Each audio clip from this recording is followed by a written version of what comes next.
Welcome to Paintbrush and Ivories, the podcast for artists and curious creatives that connects creativity with the heart and soul. I'm Michelle Walker, and I'm here with two amazing Australian artists, Shona Wilson and Jess Poulsen. Hello, Shona. Hi, Jess. Hello. Lovely to be here. Hi there. I recently met you both and have been re-inspired by how you're approaching this topic of art and nature and this idea of art working for nature, which we're going to dive into. But first, let me give our listeners a brief intro for you both. Shona Wilson is an Australian sculptor living and working in the north coast of New South Wales on Warramai country. Her 35-year art practice engages intimately with natural found materials to create assemblages and installations, both in the studio and outdoors, connecting people with nature. And Jess Poulsen lives and works in a big forest on the far northwest boundary of Byron Shire, backing onto Gondwana Forest of the Bundjalung Nation. Jess feels that in the process of collecting and making things in nature, there is a gradual unraveling of the conscious mind to reveal a deep sense of self-understanding and healing. Well, it's great to welcome you both here, and I'd love it if we could dive in to find out more about your current art practice. So people who are listening who might not have met you or mightn't know your artwork well, just so we can find out a bit more about that. So Shona, I'd love for you to talk to me a bit about what you're working with, the themes you're playing with, the materials you're using. Just give us a feel for your art practice. Okay. My practice has morphed and changed over many years, and it sort of goes in cycles, I suppose, where I need to make my practice sustainable for me as well as the work itself. So I spent a long time doing studio work with natural found materials, making them into assemblages and showing them in galleries. And that was wonderful and connected a lot of people with looking closely at intimate views of nature in ways that they may have never experienced them before. But then the physical impact on my body was not sustainable to do that. So I went back to my original inspiration, being Andy Goldsworthy, and took my practice outside, where I could be more playful, more spontaneous, be moving around like a normal human being, like what a human body's meant to do, and in nature, and feeling and receiving all the benefits from being in nature longer. And really, yes, I think that's where my more embedded or visceral experience of the wonder of nature and the changeability of it all, the transformative and the transforming quality of everything and the ephemeral nature of everything really came home. But it was combined with a playful exercise. So that became a very joyful experience, and that then extended out to workshops and hopefully helping people connect with nature the way I did, and growing in wonder and curiosity and connection to the environment. So you've taken yourself out of the concrete floored studio and put your feet onto the earth and in the grass. Has that been part of what you found has been a real change for you? Definitely. But I'm also going back into the studio. It needs to be a flow between the two spaces. For me, anyway, I need that stillness, that controlled space as well, because a state of meditation can happen in there as well as outside. But I do find it's much easier to get into that kind of flow or state of presence when I'm outside working, because when I go outside to make work, I don't preempt. There's no concept. I'm purely going with what I intuitively want to work with as a material or a place that I'm called to. And then whatever happens there, happens there. So it's uncontrived and unconceptual. And then afterwards, I can reflect on that and understand maybe what's happening there. Maybe the understanding comes. Yeah, I hear you. Yeah. Jess, what about you in terms of your current practice? Tell us a little bit about what you've been doing and what's got your attention. My practice is also morphing and changing, particularly in the last couple of years with the recent climate disasters. But fundamentally, it's about working in nature. And as you said in the introduction, I live in a big forest, backing onto national park. It's nearly a couple hundred acres, and then there's thousands of acres of national park. And so what I found is so I'm really interested in regenerative agriculture, and I grow mushrooms and and I'm interested in soil and compost, and I've got my kids up there, and it's about living a life that is an artistic undertaking as much as anything. So weeding, I'm doing a lot of weeding, and that, weaving that up, that becomes something. So I'm interested in bushcrafting and natural building. So that's all intertwined. And I'm interested in engaging my children in deep nature. We're climbing trees and making shelters for animals and winching huge sort of woven nests up into trees. And yeah, it's a sort of a foraging wild forest existence, which is beautiful. And then of course we had the disaster and everything sort of fell down around us. But essentially the practice is still the same. There's just a few more obstacles to contend with. It sounds like the forest is a big influence on you. As you were talking about it, I could feel the presence of the trees, and having seen some of your work, I can see how it influences between the soil and the trees and them holding together, which obviously we'll talk a bit more about, but they didn't hold together in part, did they? What have been some of the big influences or the pivotal moments in each of your practices? If you could talk to us a bit about that, I'd be really interested to hear. I'd say the pivotal moments, recently, probably the recent big fires, which were a couple of years ago. I've always been interested in, habitat has been my main focus, habitat conservation, the loss of habitat. I've always made nests and collected things in nature.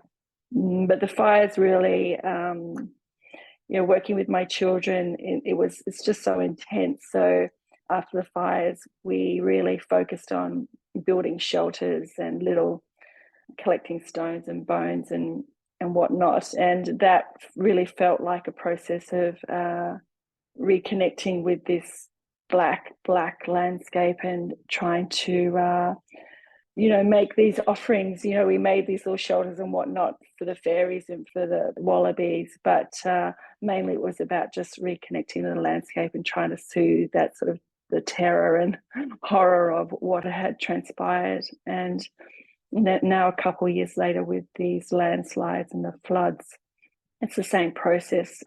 We're doing a lot of walking, just collecting things and just trying to reconnect with this landscape that was once so familiar, which is now completely changed, upside down. Whole mountains have fallen down. The landslides are 1 kilometre long and 300 metres wide. They're just, you can't even see where they end, and they've taken, everything in their path. And it's really hard to look at and to really take on.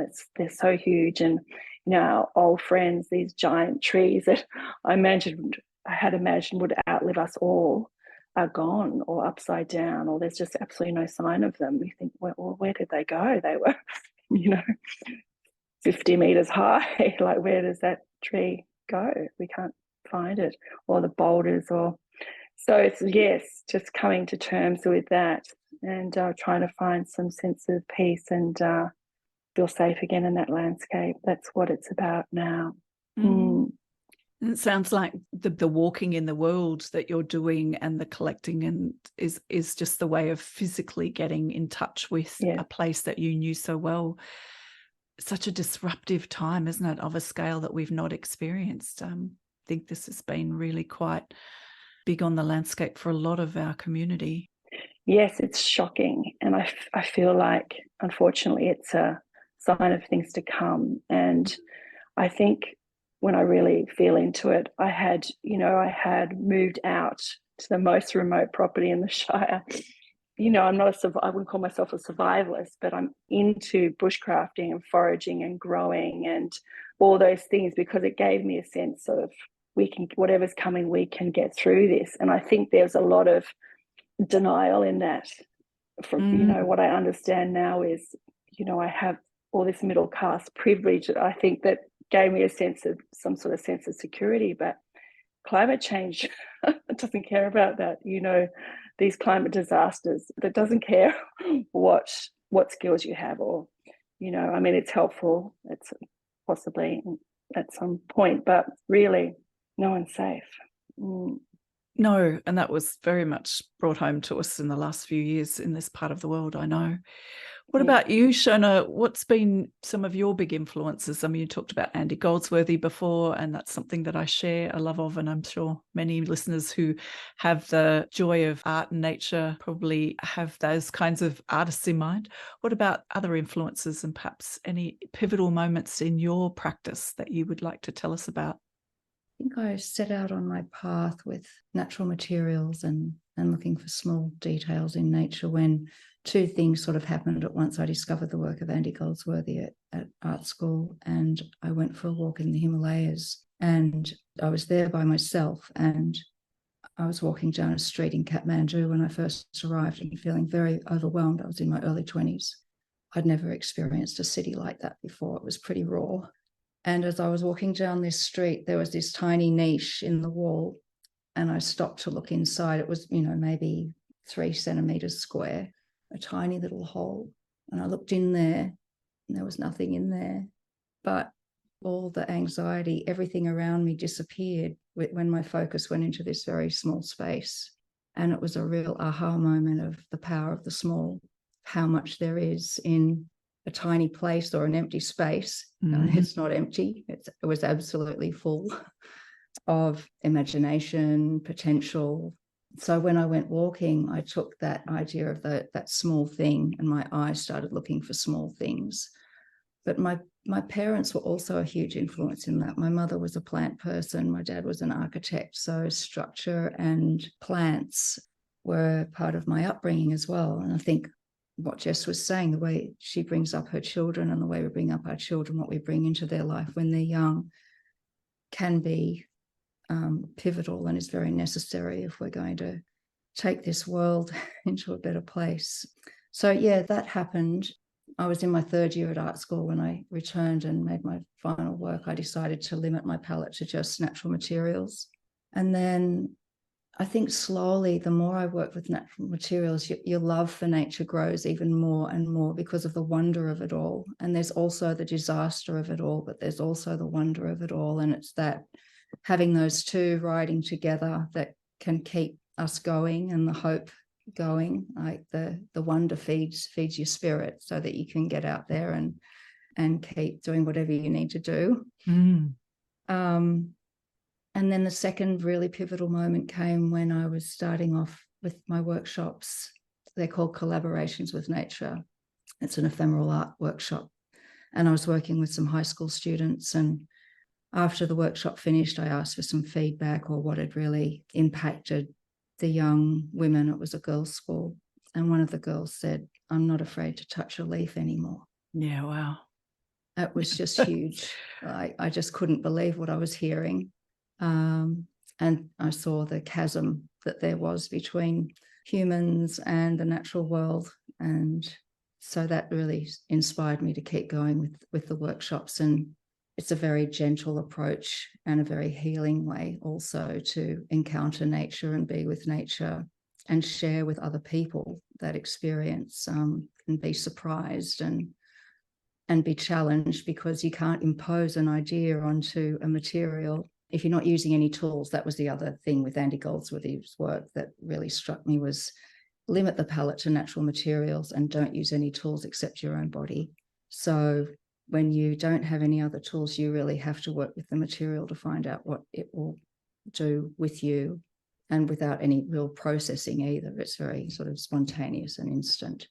So they were the two main things. And then just gradually, with all of that and what's happening in the world around me, around us, it becomes political, what you're making, because you're working with the environment and with nature, and you can't help to start get involved on that level in some way. The work that we make is political or societal or environmental, just by its nature of working with nature. And yeah, the need of the time to bring this forward more and more and more is what's driving me at the moment, I suppose. It's become, the call has become greater as things get worse. Yes, I share your rev for that need for us. It's time, isn't it? And I think I'm seeing this groundswell of artists wanting to talk about the stuff that we've just been talking about with climate disasters and people experiencing what they're experiencing. And it seems like this comes back to the question, and I want to just introduce, listeners don't know, there's an inaugural climate conversations project called Mending and Tending that Jess and Shona are part of. And the Mending and Tending project is called Art That Works for Nature. And it's a collaboration between Jess, Shona and Sam Moss. And there's activities happening at the Lone Goat Gallery in Byron Shire and on site at Torquay Nature Reserve near Brunswick Heads. And one of the things that really tweaked my interest was this concept of art that works for nature, because I think there is an aspect of my art practice that's very much about calling forth the attention to things like the fires, like the floods, like the fragmentation of our landscapes, like the loss of habitat that you were talking of, Jess. I'm curious to hear a bit more about this phrase of art that works for nature. Could you talk a little bit more about that? So art can work for nature on many levels. An active level where people are out there creating work that has a real positive impact, which sort of overlaps into landscaping and architecture and all those sorts of things, design. And there's art that works for nature by connecting people with nature and building a relationship.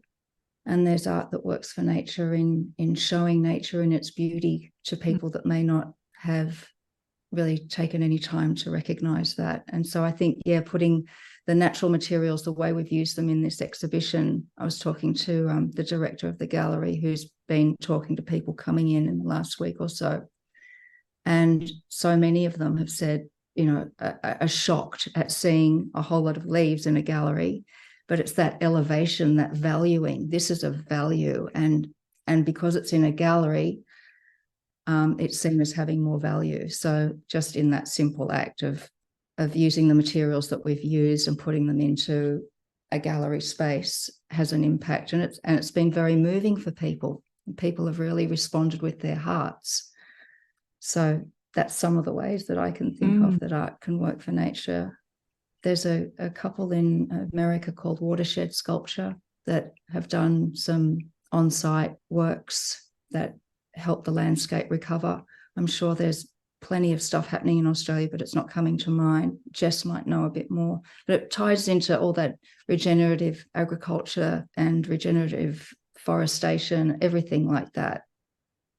Jess, I'd love to hear a bit more. You've got some beautiful works in the exhibition, and I take Shona's point about what happens when you take a leaf or a log or a piece of unfired ceramics, a lump of clay, and put it inside white walls that's known as a gallery, and what that does to people's interpretation. But one of the works that really caught my eye was the log with the teal blue blanket inside it and that really earth red clay that you sealed the edge of it with. And I just love the materials and the suspended nature of that. And tell us a bit more about that work and how you see that relating to the art working for nature idea, because I think that's really interesting to explore.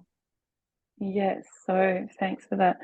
That work, there was a collection of 3 logs, and that was called Hollow Homes. And it was a collaboration between myself and a local organisation called Wild B&B, who monitor and make habitat.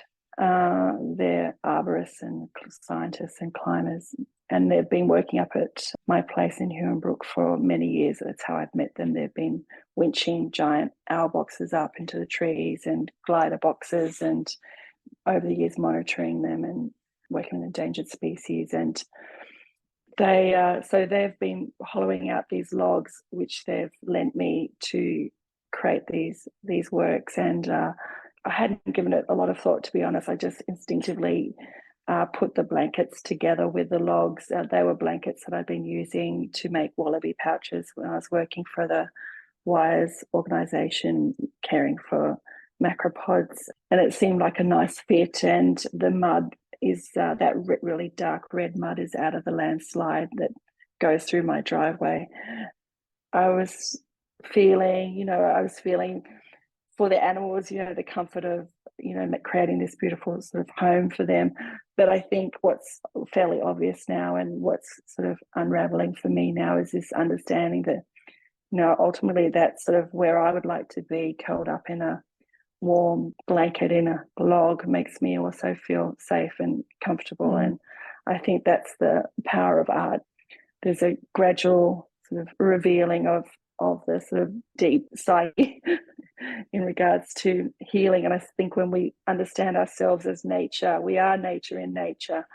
We talk about healing the earth, or we're adding things in the landscape and making these actions in the world. But ultimately, we're healing ourselves. It's a connection to the landscape, the circular energetic creativity that creates the healing in us and in the world around us. Yeah, just thinking about what you were saying about that, connecting the nature in us, that we are nature and not separate from it. I think with working with the natural materials on a small scale like I do, and seeing the fractal geometry, those patterns that are within everything that comes into form, and that huge feeling of connection that comes from that. Oh my goodness, the lines in the palm of my hand are the same as the lines of veins in a leaf. We're the same. That is just a huge moment of connection, and that repeats and repeats and repeats itself when you're working with natural materials, and also getting onto a more esoteric level, the vibration of those things that you're working with are affecting you. And then that's nature healing us and us healing nature in return. They're not separate. Art that works for nature works for art as well. And I'm sure the consciousness of nature appreciates what we're doing. When we go for a walk, if we're appreciating where we are, that goes into healing that space as well as ourselves. So yeah, that's a sort of more esoteric level, but I think that's where nature takes you, is into the metaphysical realm. It's the metaphysical made physical. Yeah. And you experience that when you work with it. It becomes real. Which is a beautiful way to introduce a bit more information around the Mending and Tending project, because this has been part of the underlying thoughts behind what you're trying to achieve and what Council's trying to achieve with the Climate Conversations project. So I'd love to hear a bit more just briefly about the project, where it came from, and then we'll talk about what events people can still join before the end of the month. There's still opportunities to get involved. Yeah, I'm happy to say something.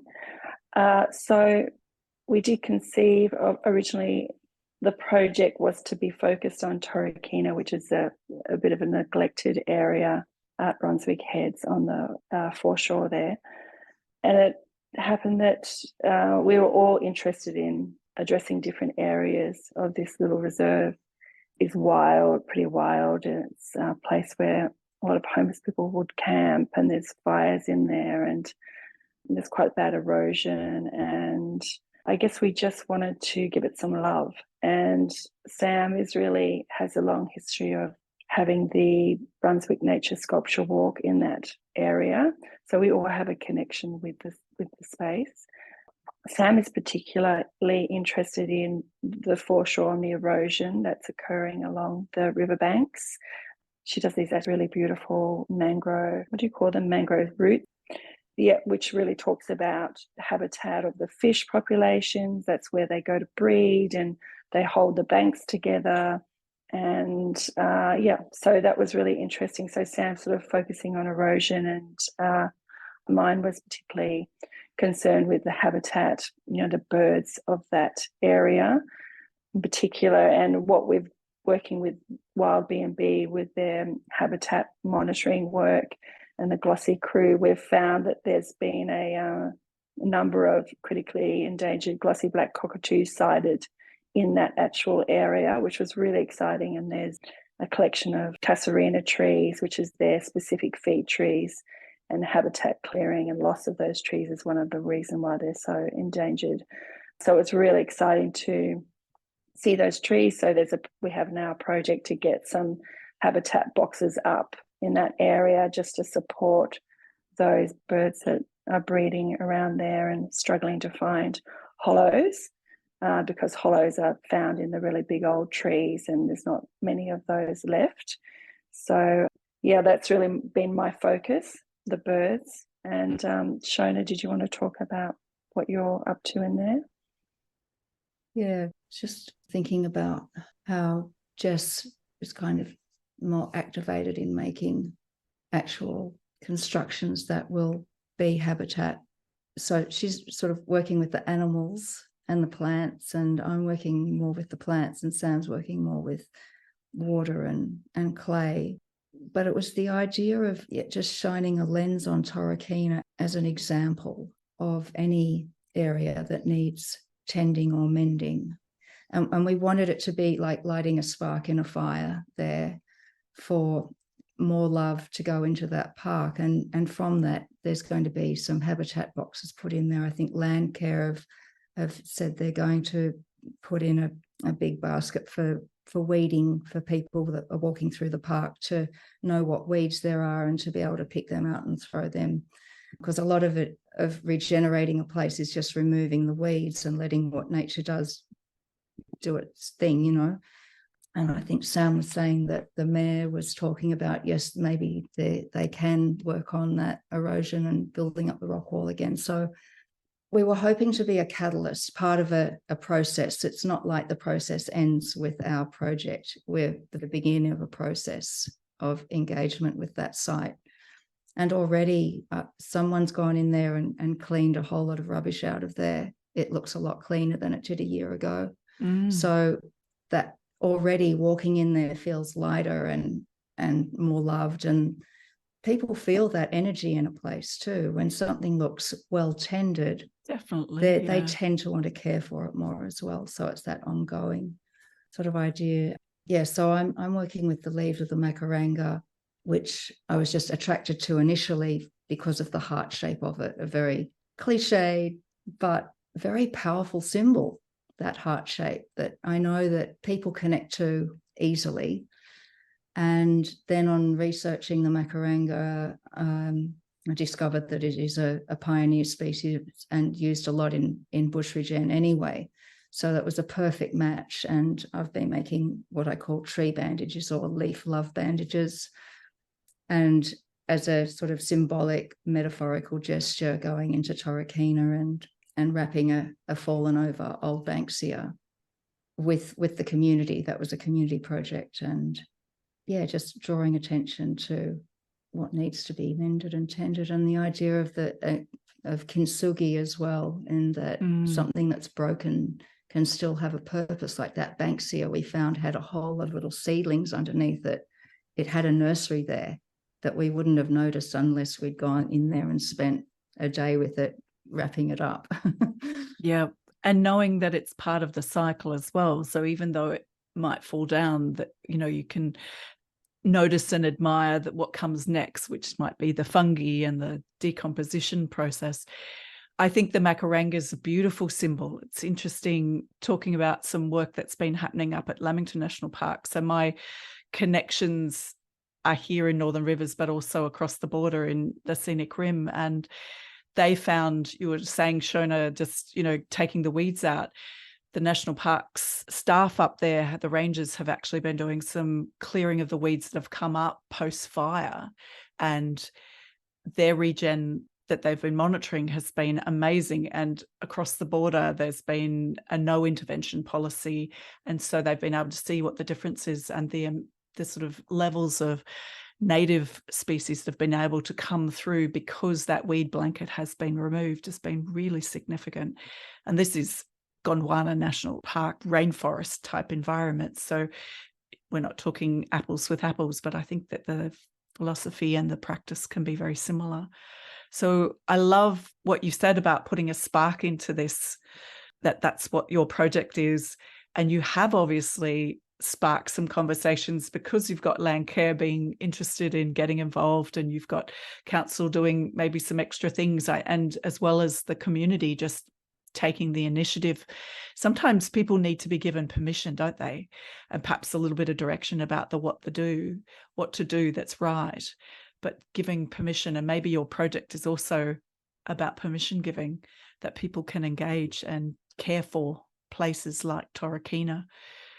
You've still got some activities with the project coming up. I know I was very lucky to come to the opening of the Lone Goat exhibition, and that there's been workshops out in Torquay on site, out in the nature location for your event. But we've still got a series of artist talks coming up. I just want to run through those. Shona, your artist talk is on Saturday, the 5th of August. Is that right? At the Lone Goat Gallery in Byron? Yep. And that's at 1 p.m? Yes, it is. Perfect. And Sam Moss is having her artist talk Saturday, the 12th of August. And Jess, yours is on Saturday, the 19th of August. Have I got that right? And it's all at 1 o'clock, Lone Goat Gallery, Byron Shire. Yeah, so the talk will go from 1 till about 2, and then afterwards I'll be offering a workshop in the gallery as well, working with the Macaranga leaves. And I think Sam is offering a workshop after her talk as well. And I'm going to be talking in conversation with an eco-psychologist called Dr. Ashana Bragg, who's a local woman. And yeah, it'll be interesting to see this synthesis of nature and us and how we are the same, but she's the expert, not me. So is there anything else that you'd like to add in talking about the Climate Conversations project that you're both involved in and the upcoming events before we wrap up today? I guess there was just one thing I wanted to mention around the Climate Conversations, and that was one of the understanding that I did come to during the disaster and the 10 days that, I was isolated at the end of my valley with the 7 other people and my son. What I did, one of the big insights, well, I feel it's big for me anyway, was that in the challenges that are sure to come in the future with the climate events, I think it's probably valuable for everyone to understand that regardless of your skills, everybody has something to offer. I really got the sense, some of us are great at fixing generators, and that's a very valuable skill. But some people are also great at telling stories, and which is also really important. Some people are really great at cooking and communicating, and that's really valuable. So I feel like whatever you have, whatever your joy is, whatever your passion is and your skills, bring that because that's what we need, whether it's art or, as I say, communication or climbing, whatever it is, we're going to need it. Bring it. Yes. Beautiful. Thanks, Jess. What about you, Shona? Some thoughts about the project? I suppose, it's moving from a conversation into an active conversation that we've tried to engage with, to show that we've got to start walking the talk. That's it. Using, whatever skill we have towards this common goal, we're going to need everyone's skills. And that there is a really central role for artists. I would advocate that we've got a sensibility and a set of networks and a connection to some of the materials that I think are going to be really valuable. So yes, I agree with all of that. So if people want to stay in touch and follow along with what you're doing, how can members of the audience connect with you and your work? Jess? I have an Instagram account at Jess Poulsen Sculpture, and there's a link through to my website, which is www.jesspoulsen. No, that's great. Thanks, Jess. What about you, Shona? How can people connect with you and your work? Yeah, also Instagram, Shona Wilson Artist, and my website is shonawilson.com. Fantastic. The easiest way to connect with me. That sounds wonderful. And I really am very grateful to both of you for spending a bit of time talking to me about both your art practice and your current work in this project, this very important project that's happening locally in Byron Shire. And just before I finish off, is there any final comments that you'd like to make? I'd just like to bring Sam in here a little bit, because she was really the connector, the communicator between Jess and I and a lot of the community events. She, as well as being an artist, is a wonderful communicator and storyteller. So just want to acknowledge her part in all this. She was pivotal. Thanks, Sam. Thanks, Sam. And no pressure, but I'm hoping I'll be able to bring you on the podcast as well. We couldn't organise all three today. So thank you, Jess. Thank you, Shona, for your time and for your energy, for the fabulous, inspiring work that you're doing. I really appreciate everything and have got re-inspired by this body of work that you're doing. It's sort of how it intersects with my artwork and the recent exhibition that I've just had, thinking about fires and floods as well. It's been a great connection. I wish you well, and thanks everybody for listening. Until next time, bye for now. Thanks, Michelle. Bye. Thank you. Bye.